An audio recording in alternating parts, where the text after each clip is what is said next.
Alright, first things first, you want to go ahead and remove your battery cables on both sides. So go ahead and disconnect both of your batteries. So you got both batteries disconnected. Now we're going to get in there and get at that idler pulley. I do not know the right tool for the job. Simply, I don't know if this ratchet is going to fit down there in between the fan shroud. It might. Okay, right tool for the job here. Let me see.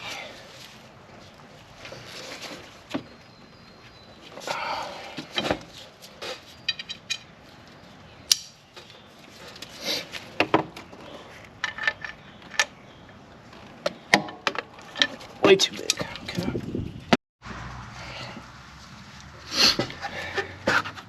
Okay, after you get done fining it for 14 minutes, now your belt's off. So now you can go ahead and start taking your alternator off.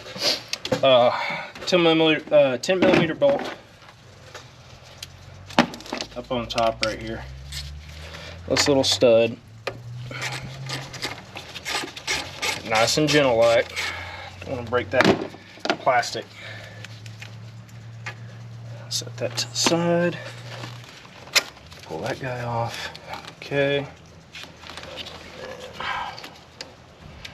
Pull this guy out. Up and out of there.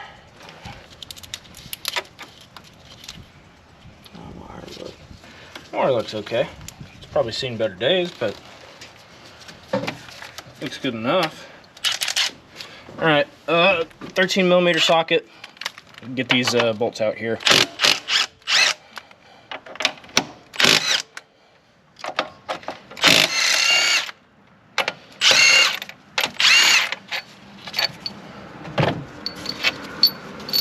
All the same size, all the same length. I can't mix them up. Now, should be able to get that guy out of there. Grab your fancy dancy brand new alternator, set it up there. This one is from USA Diesel and or FICM Repair. If you haven't heard of them, go check them out. Stand-up people who are always willing to help. Now, I'll zoom in here in a sec and show y'all. There's two different style plugs for these. There's an early model plug and then there's a late model plug. This is the OEM factory plug.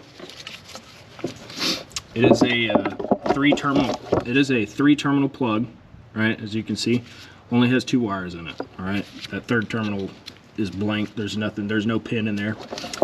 Same goes for the USA Diesel alternator. If you buy the correct one, you see there's only 2 pins. So that's the difference. I will try to snag a picture off of their website and post it in the video of the 2 different connector types.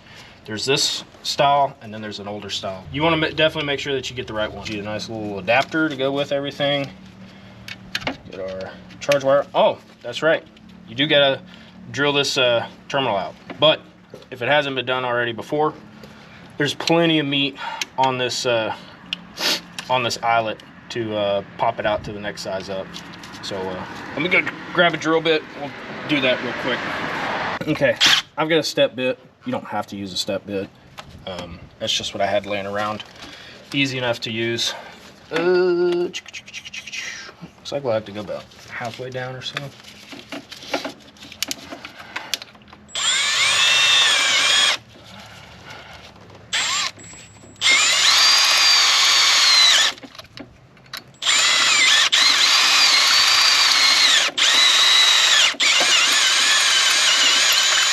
Okay. Take your nut, it was included in the kit. Put it back on the stud here. Okay, 13 millimeter wrench.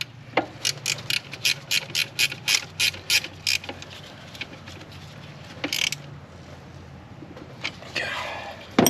You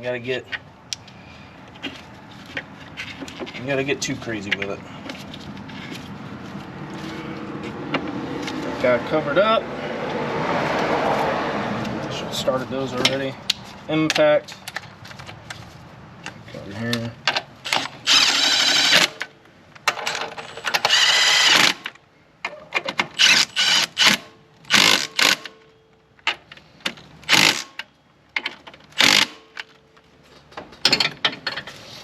you are screwing into aluminum, so just keep that in mind, because this alternator sits on the intake, all that good stuff. All right, let's put the belt back on. Let me see here. You want to definitely make sure that you get it back on all your pulleys. AC unit, all that good stuff. Okay. Boom, boom, boom. Alternator's back on. All that's left to do, connect the battery terminals. We're gonna get underneath the truck and double check, make sure it got onto that AC compressor the right way. But yep, other than that, it's all good. We'll get inside the cab, see if it's charging now.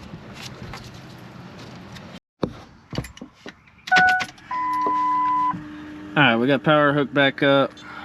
Go ahead and get on our edge insight. Okay, right there at the bottom corner, right here where my finger's at, that is your battery voltage. And fire her up.